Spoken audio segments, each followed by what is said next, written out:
This is like one of my hands. I don't know. I guess we'll find out. All right. Welcome back to the Jay and Ciara Poker Show. But today it's going to be mainly the Ciara Poker Show.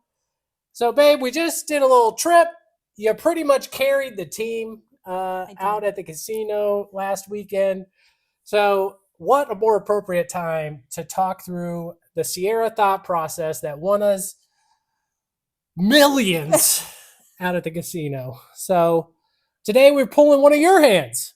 I actually remember this. I know it's one of your hands because you came over to my seat and told me about it right after. So I made sure I remembered it where we could talk about it here. Okay. I can tell you're excited. All right, let's go.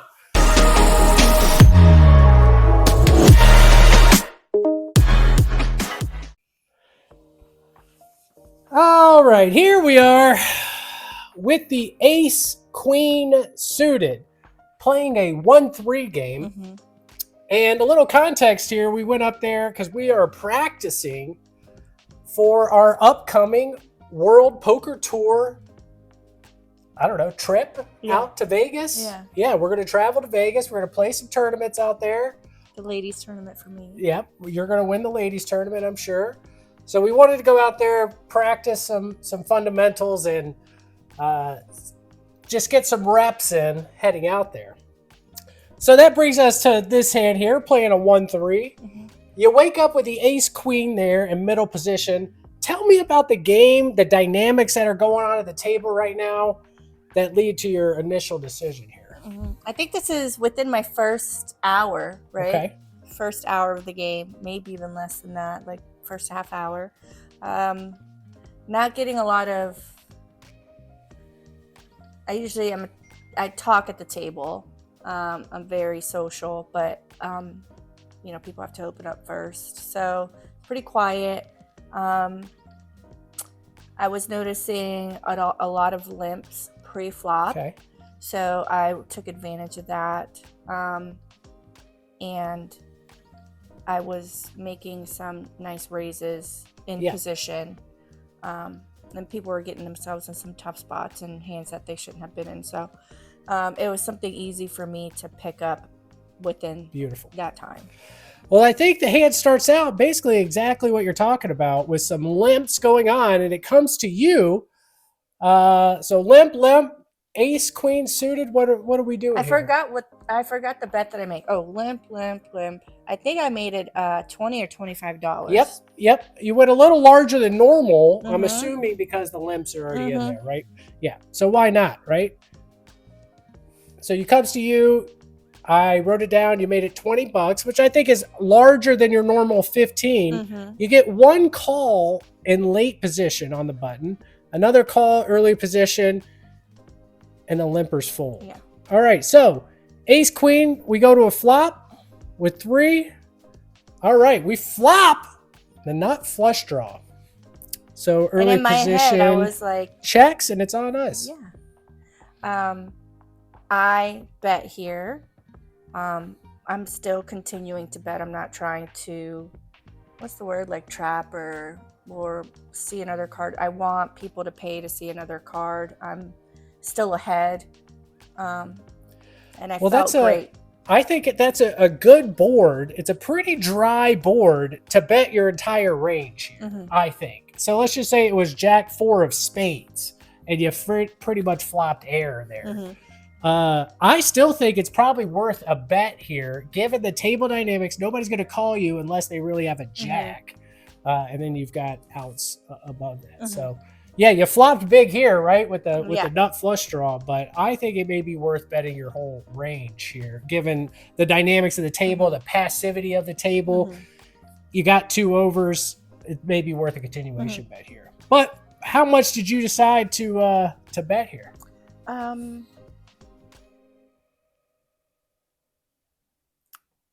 What's the pot here? It's $67. $67. I think I make it 55. Ooh. Okay. Now, to be honest, I forgot what sizing you told me here.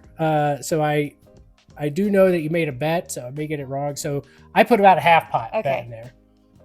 So you went bigger though, I did. and you still got one caller. I got one caller. One caller now. All right. So that may play a little differently to it, but if you bet big on the flop and still got a caller, what does that tell you about his range there? I'm also putting him on an ace type of hand, but my kicker was better. Like ace 10, ace 9. I was putting him on some ace X combinations. Oh, so you don't even give him credit.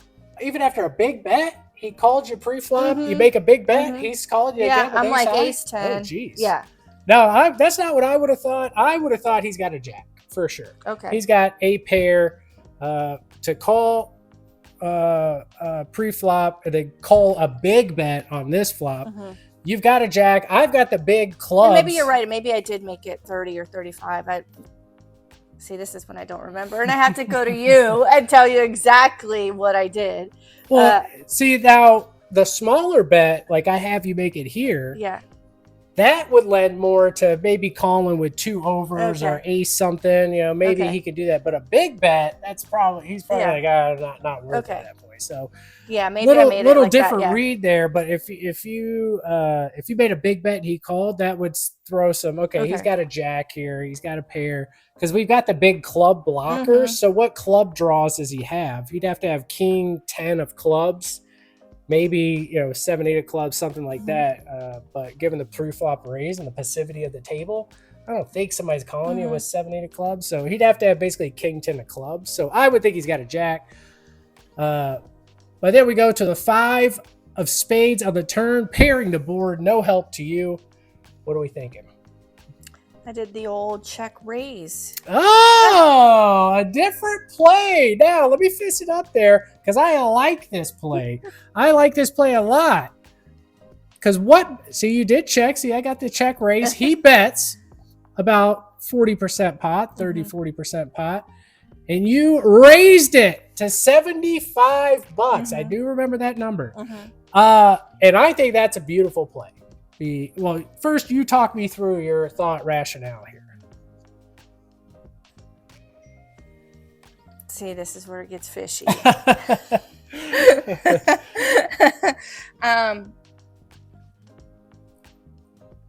I am so, in my mind, I'm still so far ahead that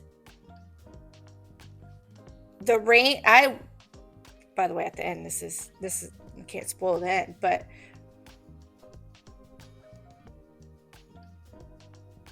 I wanted to show. Oh, pizza's ready. Are you gonna cut it? Okay, Google, stop. All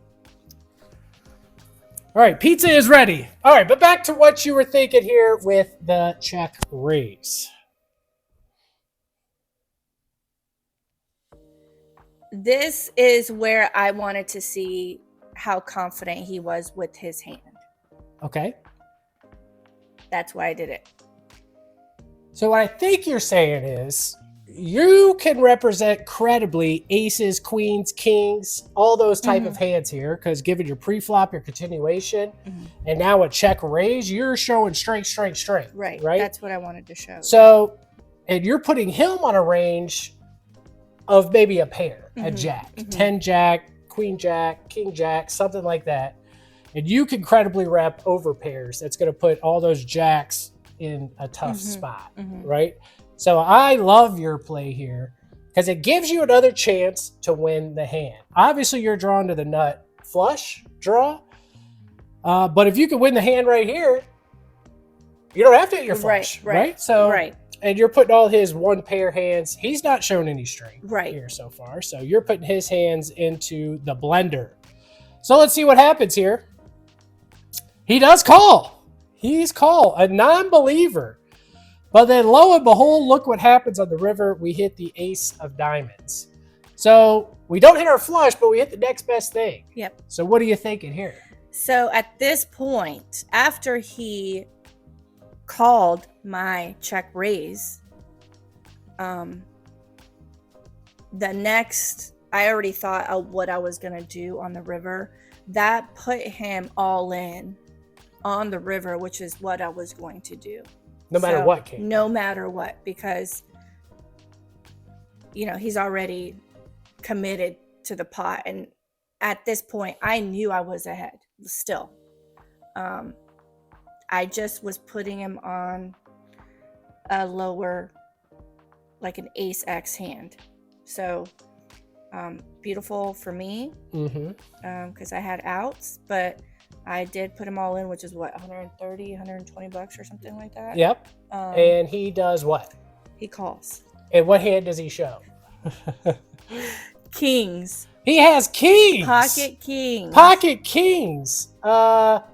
Which, when you told me the hand, I was astonished. Yeah. But that shows that it's poker. There's no one way to play a hand. People can be weird. And as we prep for these tournaments out there, this could happen. Weird stuff like this. I know. So he had you crushed. The whole way. Yeah, the whole way. I misread the hand when you were talking about it. So he's got to have a jack here. Yeah. So I love the check raise hand. But I did not put him on kings. And then the table, when we showed the table, just everybody gasped. Like, yeah, well, you hit your out. I did. I thought you played the hand beautifully. I mean, given the weird dynamic, the check raise on the turn, I thought was well played all around, giving yourself the chance to win the hand more than ways of just hitting your ace or your club there. But we ended up hitting it and we won. So I thought that was well played. I wanted to talk to you about your thought process there and get some insights. You got to do the podcast, this video like immediately after. Get the insights on Ciara Braid is tough. Like immediately after, because I know in that moment you were amped up. I was, yeah. You came right over to my table. Listen to this hand. But I did really well. But good job. You made some money for us. I lost as that money. Yeah, so until next time. See ya. Bye.